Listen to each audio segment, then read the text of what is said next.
Assalamualaikum warahmatullahi wabarakatuh. Alhamdulillahirrabbilalamin. Mak-mak sekalian, sekarang kita sampai ke pertemuan yang keempat. Ini materi video untuk pertemuan yang keempat. Kita sampai kepada bab editing ya, Mak ya, menyunting tulisan kita sendiri. Self editing. Ini yang akan kita bicarakan. Jadi prosesnya dari awal kemarin ya, Emak sudah punya outline, tulisan, buku. Kemudian Emak sudah mulai menulis bagian demi bagian sampai selesai semuanya ya. Oke Mak, sudah selesai ditulis semuanya. Atau paling tidak Emak yakin bahwa ini sudah selesai gitu ya. Meskipun nanti mungkin aja ditambah-tambah, tidak masalah. Tapi sampai level tertentu di mana Emak menyatakan ini sudah selesai, paling tidak sesuai dengan target yang sudah Emak tetapkan. Berapa targetnya? Minimalnya adalah 200.000 karakter yang dibuat dengan cara menyicil, Mak ya, nyicil tiap pagi 1.000 karakter, tiap malam 1.000 karakter. Sehari 2.000 karakter. Sehari 2.000 karakter kali 100 hari.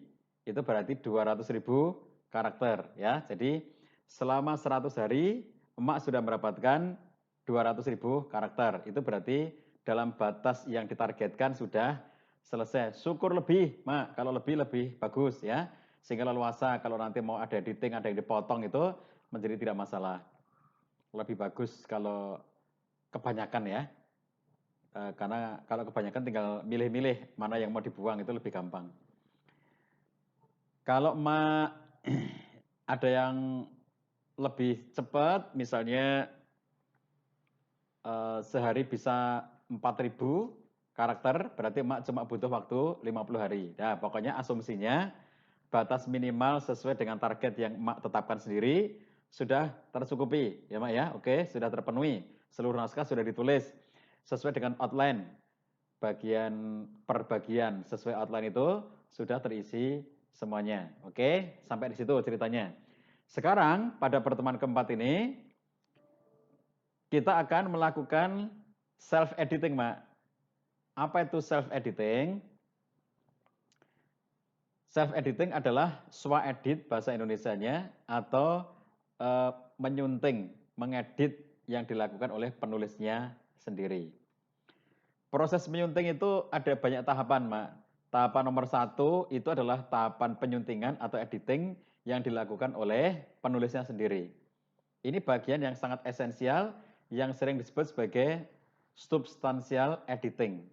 Nanti ada editing berikutnya yang namanya mechanical editing. Nah, kewajiban seorang penulis itu melakukan substansial editing, yaitu mengedit bagian-bagian yang substansi. Apa itu bagian substansi, Mak? 1, pastikan bahwa seluruh naskah yang Mak tulis dari awal sampai akhir itu sudah memenuhi 3 prinsip. Prinsip pertama adalah kebenaran. Prinsip kedua adalah kebermanfaatan. Prinsip ketiga adalah etis. Prinsip etis. Oke. Apa itu prinsip kebenaran? Kita cerita tentang kebenaran, Mak ya. Masing-masing dari kita semuanya memiliki nilai-nilai keyakinan terhadap apa yang kita sebut sebagai benar. Misalnya, kalau saya sebagai muslim, maka saya yakin agama saya benar dan saya meyakini bahwa berbagai macam hal yang diatur dalam agama saya itu adalah kebenaran yang oleh karena itu saya tidak melanggarnya. Paham maksudnya, Mak ya? Paham ya? Jadi tulisan saya itu intinya dengan prinsip kebenaran itu tidak boleh saya menulis sesuatu yang bertentangan dengan nilai-nilai kebenaran Islam yang saya yakini. Gitu. Paham ya, Mak ya? Jadi contohnya misalnya gini, saya mengajak misalnya menulis dengan alasan kebebasan menulis, dengan alasan kebebasan berekspresi gitu. Lalu saya nulis cerpen misalnya gitu ya, tentang cerita-cerita yang terjadi di masyarakat pada umumnya, bagaimana perselingkuhan, di mana di situ saya tidak menunjukkan sama sekali bahwa selingkuh itu sebagai sesuatu yang salah gitu. Tidak ada pembelaan terhadap nilai sama sekali, sehingga nanti ketika orang membaca tulisan saya itu kesannya malah mengajak untuk berselingkuh, sehingga kemudian oh kalau berselingkuh begitu caranya, jadi seakan-akan buku saya itu mengajak orang untuk selingkuh gitu. Nah, itu contoh seperti ini berarti tidak sesuai dengan prinsip kebenaran. Saya tahu Mak di luar sana itu ada coach menulis, ada mentor menulis ya yang mengajari kita semuanya menulis, tetapi basicnya adalah kebebasan. Artinya itu ekspresi karya seseorang itu jangan dibatasi, begitu prinsipnya. Saya tahu itu ya, orang-orang kayak begitu. Jadi jangan membatasi, bebas, berimajinasilah, tulislah, kebebasan berekspresi, kebebasan berpendapat, dilindungi undang-undang segala macam begitu. Nah, Pak Cah nggak kayak gitu, Mak ya. Mohon maaf ya, Pak Cah nggak kayak gitu. Pak Cah itu mengajarkan positive writing. Positive writing itu nulis kita itu harus positif. Positif itu salah satunya adalah kalau dalam konteks keyakinan itu sesuai dengan keyakinan kita masing-masing ya. Perkara keyakinan saya berbeda dengan keyakinan orang lain itu tidak jadi masalah. Tapi saya tidak melanggar keyakinan saya sendiri dan juga tentu kita tidak ingin melanggar kebenaran yang dimiliki oleh orang lain yang sampai nanti bisa menimbulkan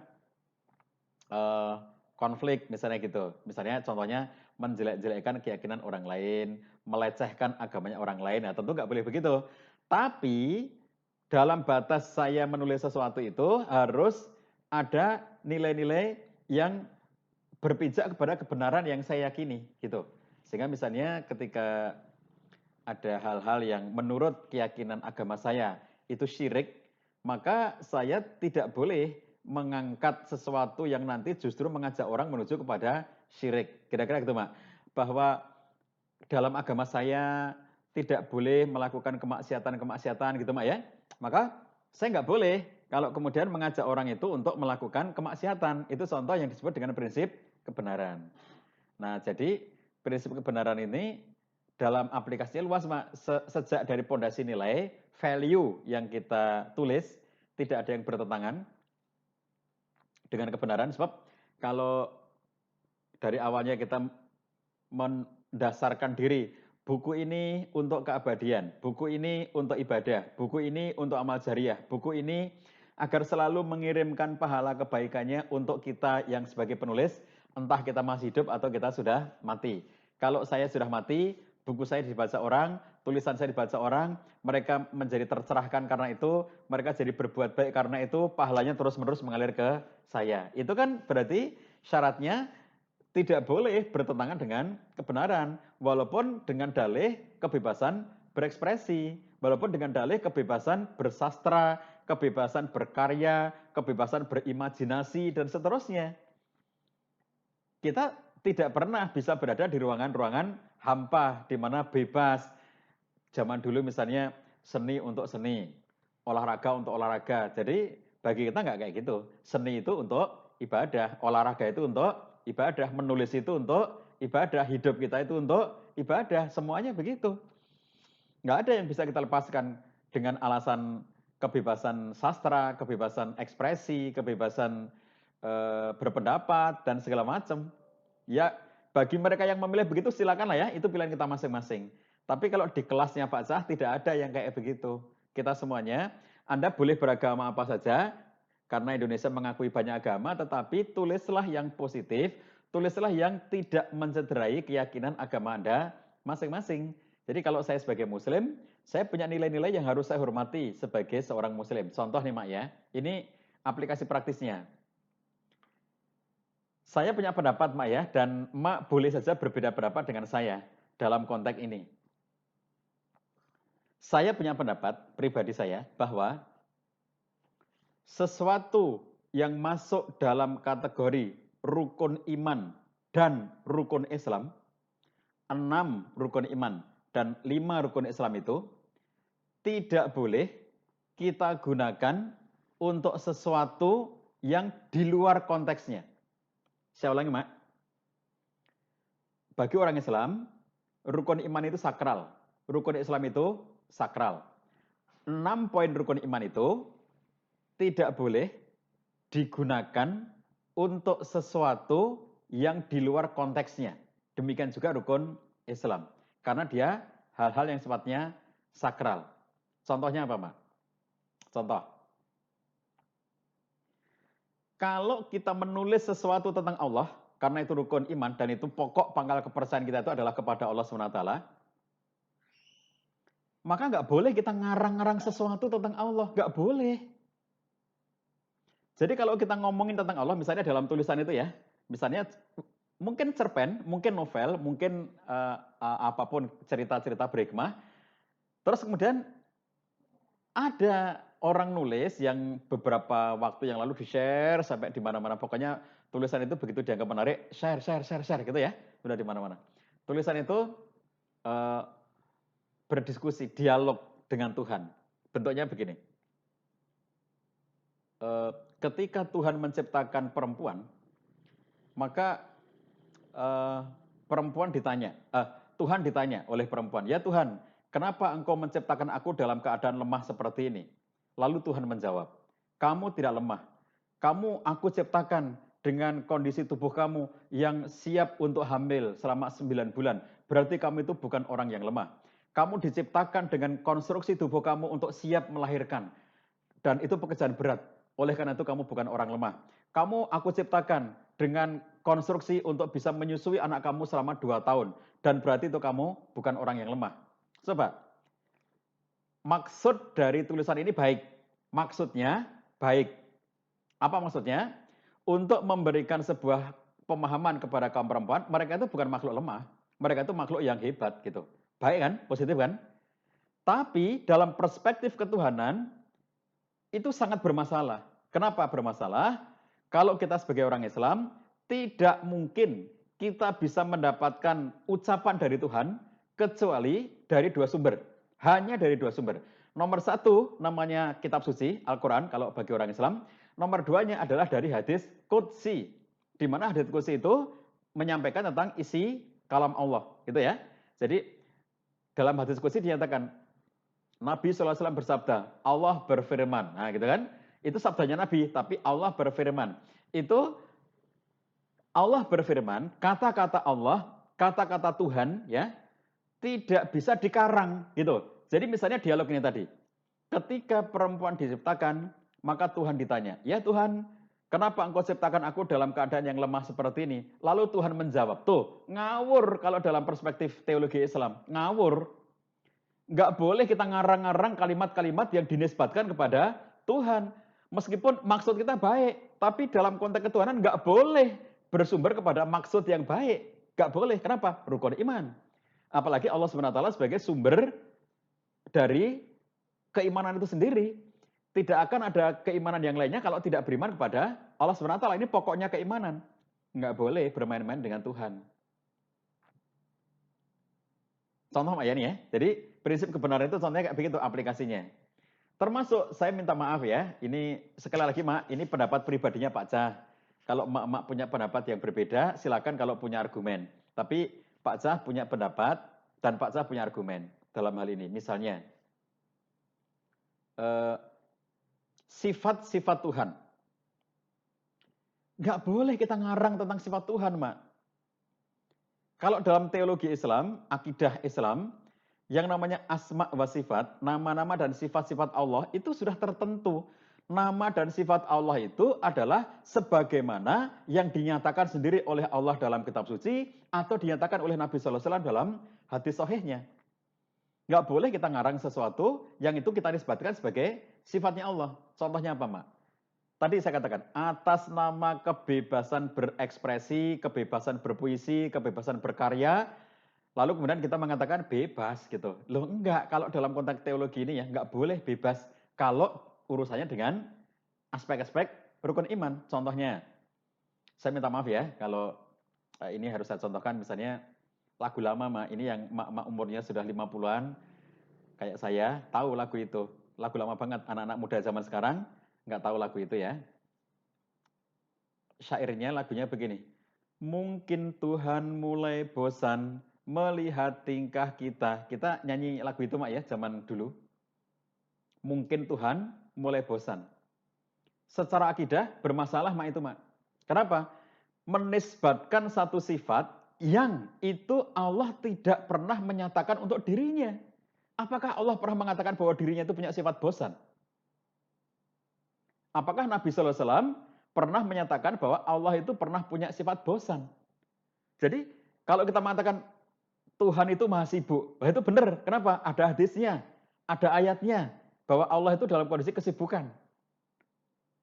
Ya, jadi segala sesuatu yang ada di dalam rukun iman, wah ini teologis Mak ya, maaf ya, Anda yang beragama Kristiani atau agama apapun, Anda juga mesti punya nilai-nilai kayak begitu ya, bukan hanya dalam Islam. Anda pasti punya, tapi saya nggak berhak untuk menjelaskan karena saya bukan ahlinya. Saya hanya meyakini sesuatu yang saya tahu ya dalam Islam itu. Jadi mak-mak yang kalau ada yang beragama Kristiani atau yang lainnya, mohon maaf, emak pasti punya yang keyakinan-keyakinan bersumber dari agamanya emak masing-masing. Paham ya? Ini contoh tentang Tuhan tuh. Kedua, contoh tentang Nabi SAW. Nggak boleh kita ngarang-ngarang sendiri tentang Nabi. Dulu ada seorang kiai yang mengatakan Nabi itu dekil, Nabi itu bla bla bla ya. Dia ceritakan ya ingusen ya apa gitu ya. Sifat-sifat yang tidak patut disandangkan kepada Nabi SAW. Sampai dapat protes yang keras waktu itu dan rame ya, sempat rame pada waktu itu. Terlepas apapun maksud beliau, saya sangat meyakini beliau pasti bermaksud baik dengan itu, saya tahu ya. Beliau bermaksud baik dengan itu, beliau tidak punya maksud, saya sangat yakin beliau tidak punya maksud untuk melecehkan atau menodai Nabi SAW. Tapi dengan ucapan itu telah menisbatkan sebuah sifat-sifat negatif kepada diri Nabi SAW. Walaupun pada waktu itu beliau masih kecil, artinya belum menjadi Nabi. Tapi kan Nabi itu kita yakini terjaga sejak dari kecilnya sampai wafatnya beliau itu terjaga oleh Allah SWT. Contoh lain, Mak, tentang Nabi SAW. Ada orang secara sembarangan, tanpa ngerti sumbernya, lalu kemudian mengutip ini seakan-akan sebagai hadis dari Nabi SAW. Ini juga bermasalah, Mak. Jadi kalau misalnya mak-mak yang mau menulis dengan tema-tema agama, kalau mau ngutip hadis, Mak, pastikan bahwa itu betul-betul hadis. Ya. Kalau para ulama kita mengatakan, kalaupun itu hadisnya do'if, boleh disantumkan, tapi santumkan bahwa itu adalah hadisnya do'if. Tapi kalau nggak yakin ini hadis apa bukan, ya jangan santumin sebagai hadis. Contohnya apa? Hubbul waton minal iman. Cinta tanah air itu bagian dari iman. Oh, itu terkenal banget kalau di kalangan masyarakat muslim ya. Hubbul waton minal iman itu. Itu bukan hadis. Al-ummu madrasatun. Ibu adalah sekolah. Ibu adalah madrasah. Itu bukan hadis. Baiti jannati. Rumahku surgaku. Itu bukan hadis. Jadi kalau misalnya kita mau mengutip, kalau kita nggak yakin itu hadis, maka jangan disebut sebagai hadis. Itu kalau kita nggak yakin. Misalnya gini, saking terkenalnya kalimat itu, lalu kemudian kita mengatakan, kita pengen mengutipnya, kayak contohnya baiti janati, rumahku surgaku.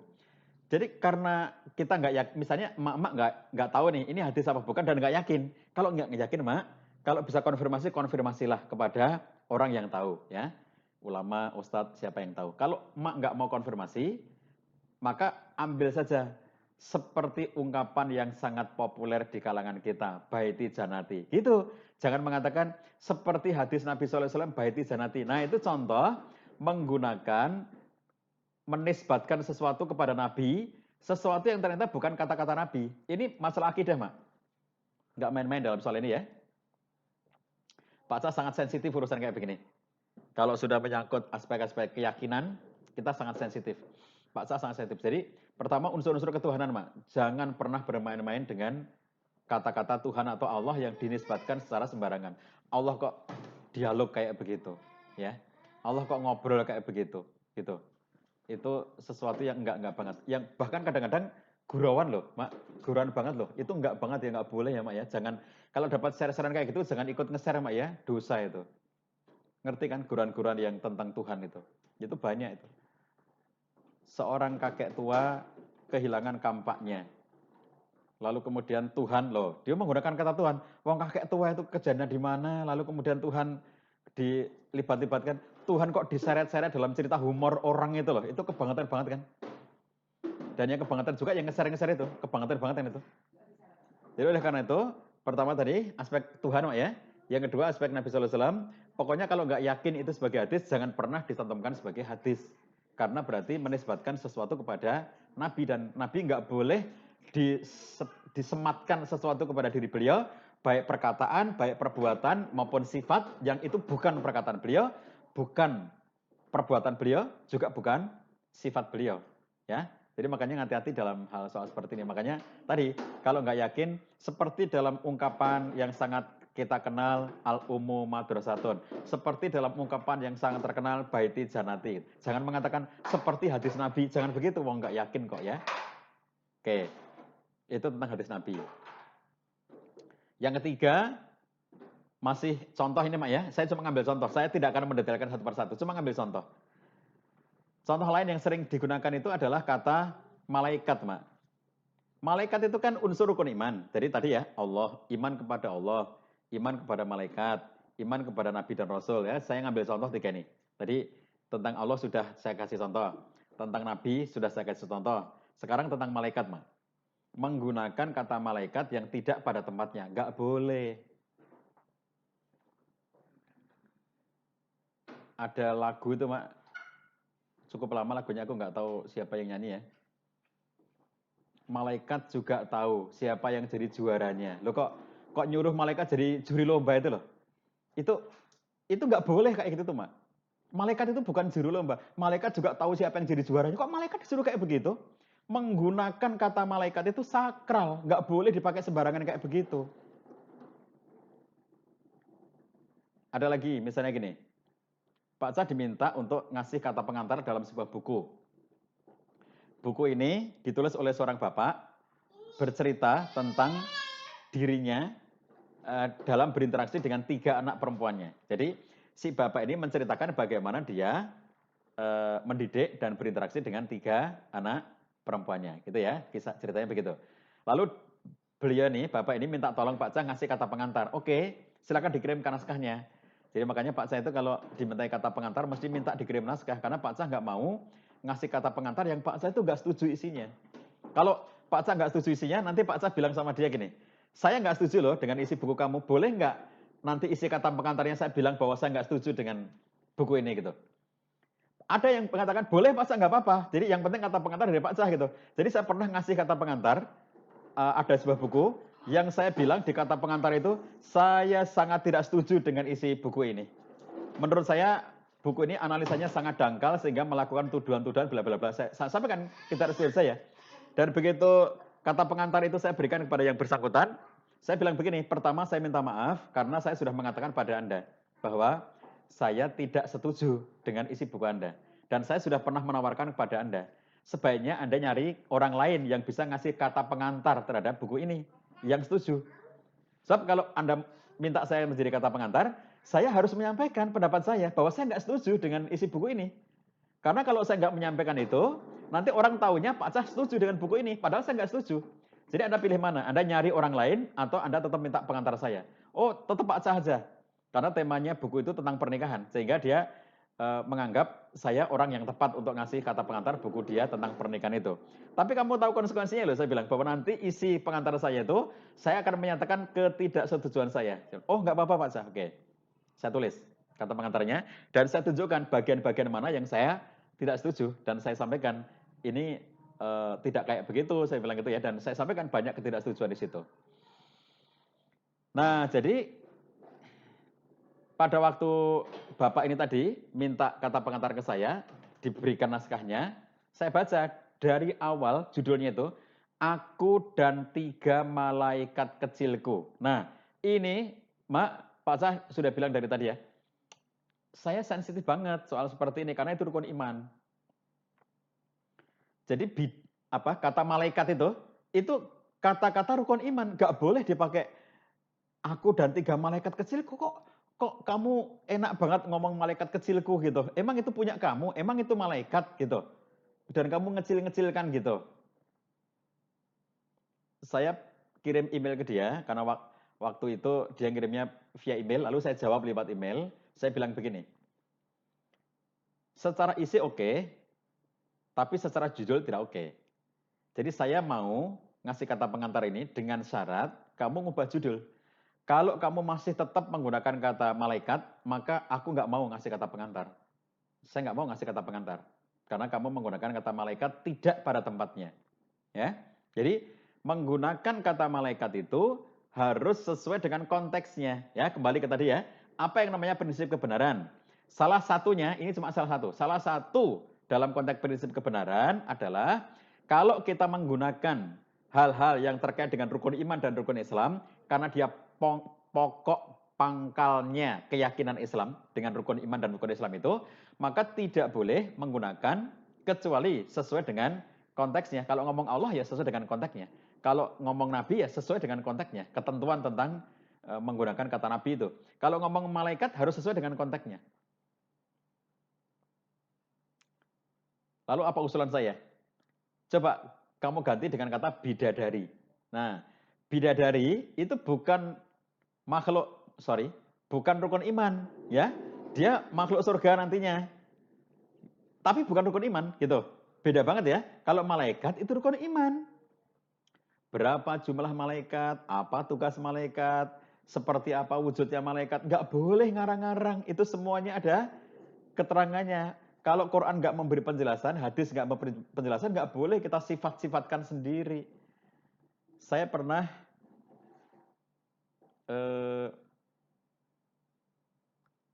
di Facebook ya, di Facebook waktu itu orang itu bikin alamat Facebook, bikin nama di Facebook itu bidadari kecilku untuk menyebut malaikat kecilku gitu ya, malaikat kecilku untuk menyebut anaknya yang masih kecil. Jadi Facebooknya dia itu dia gunakan untuk menceritakan perkembangan anaknya. Jadi ini seorang emak punya satu anak, lalu dia membuat Facebook namanya malaikat kecilku, gunanya untuk mengupdate cerita-cerita segala sesuatu tentang anaknya itu.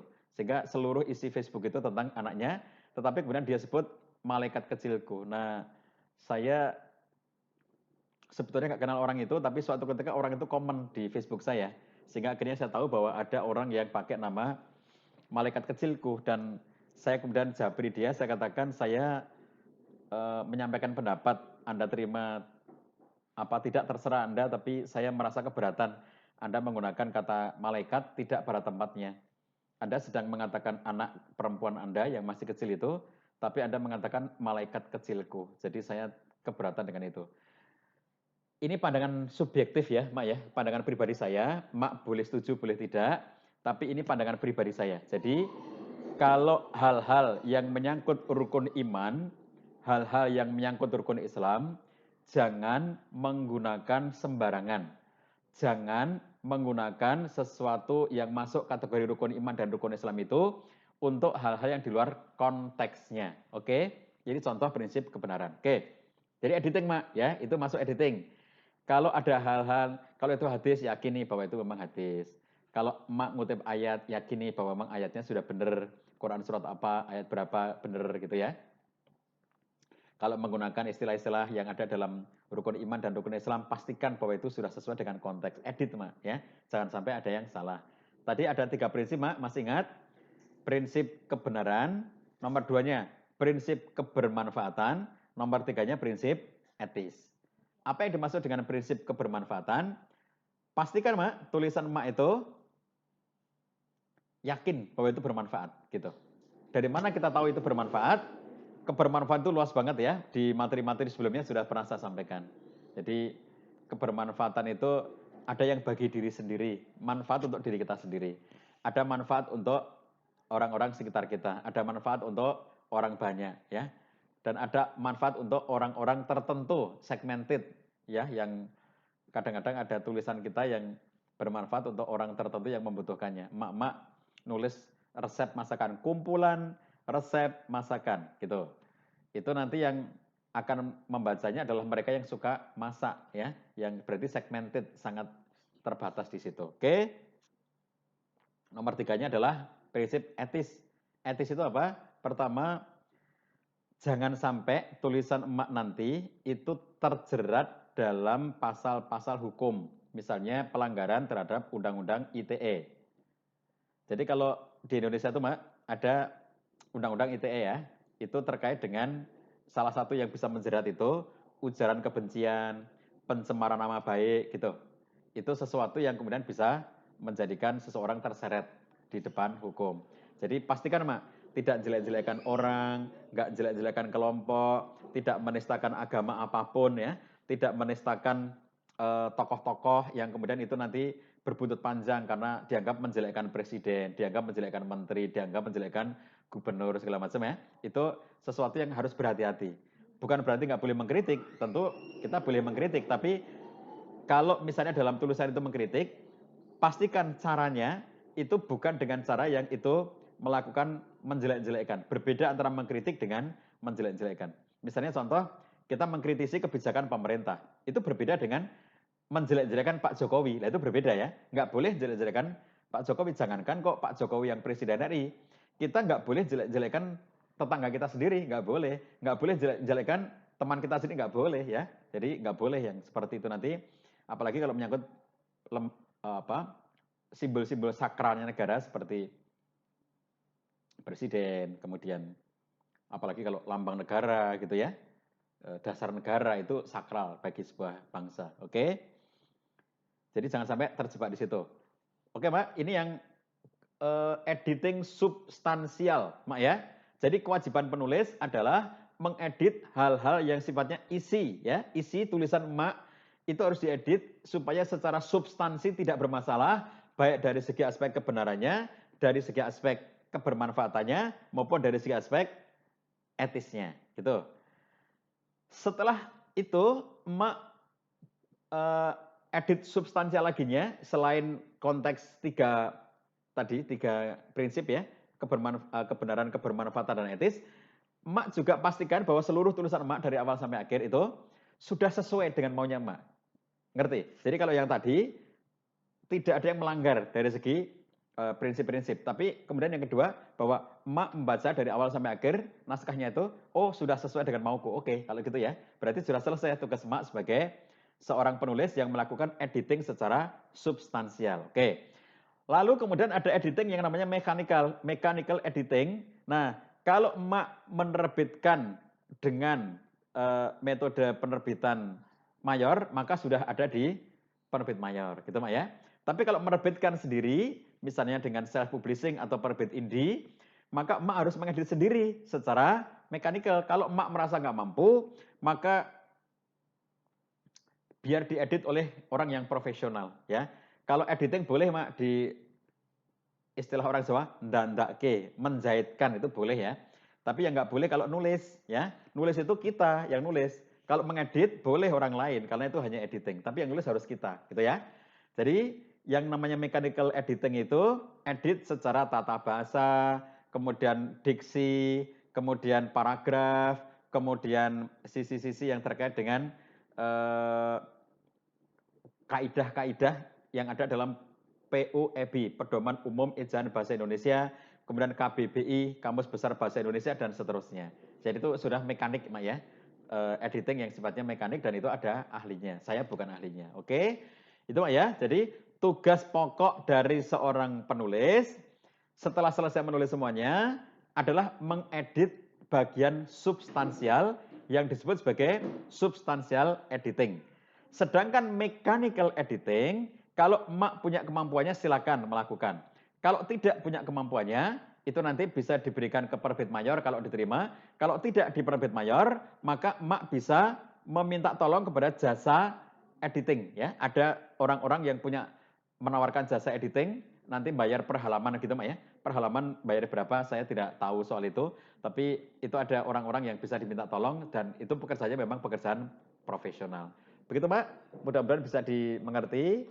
Ini pertemuan yang keempat ya, silakan nanti kalau ada yang mau ditanyakan, baik editing secara substansial maupun editing secara mekanikal, nanti kita akan diskusikan. Nanti kalau saya nggak bisa jawab soal editing mekanikal, saya akan minta tolong kepada editornya, Wonderful Publishing ya, Mbak Mufid, itu editor kami. Nanti kalau ada pertanyaan yang saya nggak bisa mengampu, nanti biar Mbak Mufid yang menjawabnya. Begitu kita cukupkan, Mak. Mudah-mudahan bisa dipahami. Silakan simak video berikutnya untuk pertemuan-pertemuan yang akan datang. Assalamualaikum warahmatullahi wabarakatuh.